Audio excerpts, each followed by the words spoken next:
Hi and welcome back. Today we're going to jump into Unreal Engine, and I made this garment in Clo 3D and this avatar in MakeHuman. And I'm going to try to create some efficiency in my VR experience by binding the clothing to the animated skeleton instead of using cloth simulations. So right now the garment is a geometry cache and it's really big, and that's kind of unnecessary. I'll attach them using a skeleton in a blueprint. Later on, I'll also add a socket to the skeletal mesh and attach a static mesh for a hat. So let's jump into my content drawer here, and under characters, I'm going to make a new folder, call it figure 2. And now with Clo open, let's go to live sync. If you haven't seen this video before, check out how to actually do this and install it. So the Clo 3D project, I've taken the hat off and I've deleted the shoes. I'll add those later. I select all the patterns and I'm going to go to the UV editor, and I just clicked on this button here and it auto packs them for you. And what that means is that all of the materials are going to be one single material over in Unreal.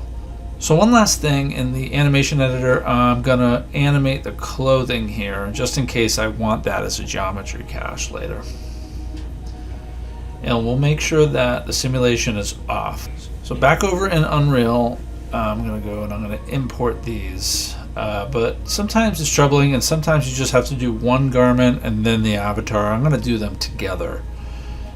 And for the garment, I'm going to choose a single object for the garment. And you choose the UV coordinates, no animation data. And then for the avatar, I do want the animation, and I want that to be joint. So we're going to update now. And this takes a minute. Once everything is over, let's go back and we're going to hit save.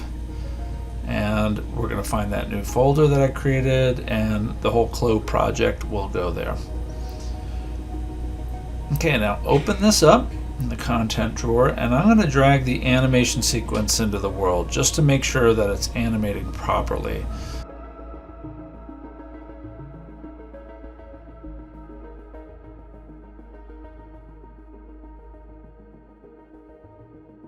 Now let's put it alongside of this existing model that's the same. Okay, and that looks great. Happy with that. Let's now select this and go down here in the details panel, and we're going to create a blueprint subclass from that animation sequence. And within that blueprint is where we're going to add the clothing.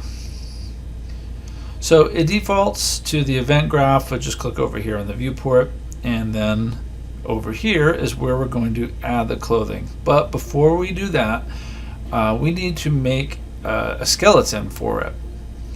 So let's go back into the content drawer, and our avatar does have a skeleton right here, and we're going to add that skeleton to the clothing.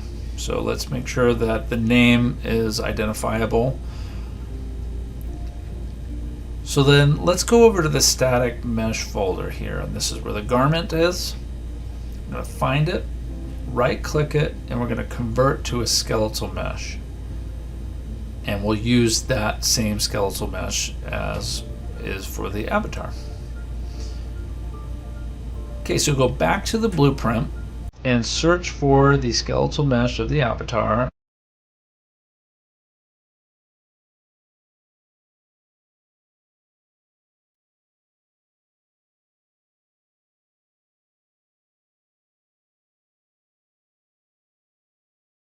And it isn't moving yet. And we're going to have to animate this using the same animation data as the avatar. So up here, instead of using animation blueprint, we want to use animation asset and then find that asset. And this is important, otherwise it's not going to move. And now we're going to go back and we're going to click that folder that the animation sequence is in, and that's one we want here.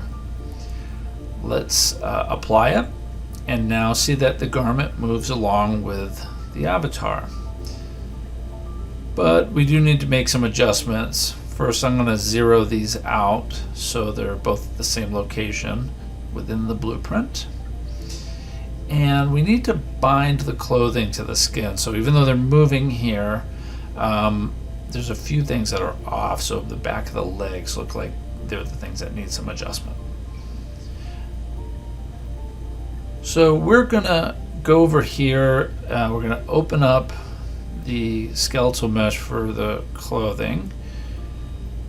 And we'll default to skin, and we're going to click on bind skin, and it's going to take a minute. Once it's done figuring it all out, you can hit accept. And I do have 2 layers on this clothing, and sometimes it's a little bit problematic, but these should be okay. And what we want to do is identify the bones that are not exactly binding well, and this is like weight painting in Blender if you're familiar with that. We want to identify which bones are not properly binding. And so his left leg is one, and so we select it, and we're going to the edit weights, and it takes a minute to compile. And now we can use this to paint over and add weight paint or influence to that bone. And the whiter it is, the more strong it is, and if you don't want it to be in a certain area, just hold down Control and paint it there. And you want to go past both sides of the bone. I found that to work pretty well. We're going to hit accept, and it's going to take a few minutes. But now that it's done, we're going to see how it works in the blueprint. Back over in the blueprint, hit recompile. And that looks pretty decent, but it still needs a little bit more. It's still coming through here and then actually up on that thigh. So we're going to bounce back and forth between the skeletal mesh and the blueprint. And remember to always hit compile, because sometimes the animation will be out of timing too.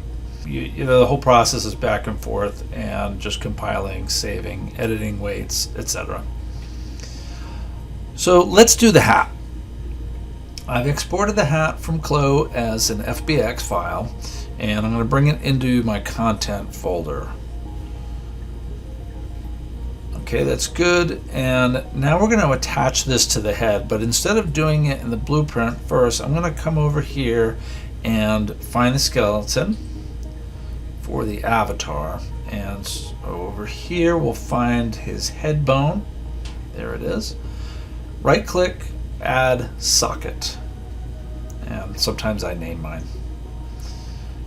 And then you can right click and add a preview mesh, and this is just going to be a preview. It actually is not going to be the mesh in the blueprint. It's just going to tell you where it is, and you could add any mesh here.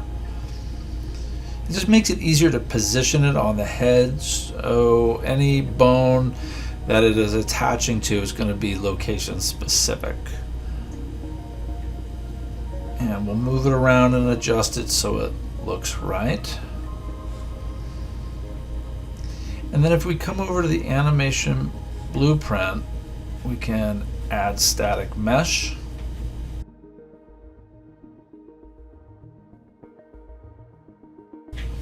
And then we're going to look for the static mesh for the hat here. It's the same one that we were using for the preview.